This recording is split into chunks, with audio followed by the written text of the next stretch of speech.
सन्नी सागर entertainment channel के लाल button को दबा दीजिए और नए नए गानों का मजा लीजिए।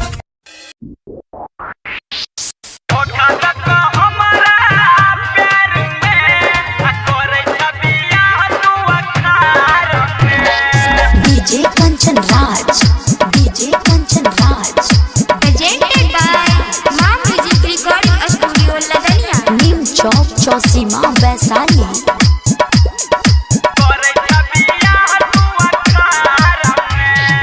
धोखा दक हमारा प्यार में आ करे छबिया तू अखार में। हाँ हाँ धोखा दक हमारा प्यार में आ करे छबिया तू अखार में।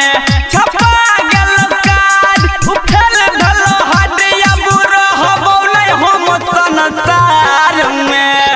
धोखा दक हमारा प्यार में आ करे छबिया तू अखार में। म्यूजिक डायरेक्टर कंचन राज, नीम चौक चौसीमा वैशाली।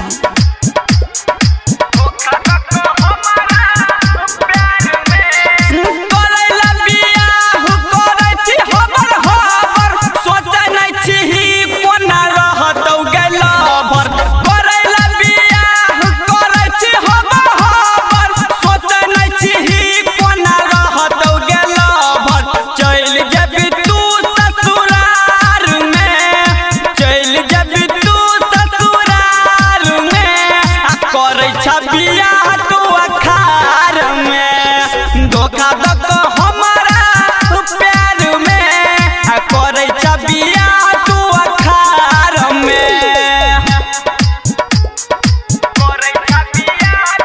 DJ Kanchan Raj, DJ Kanchan Raj.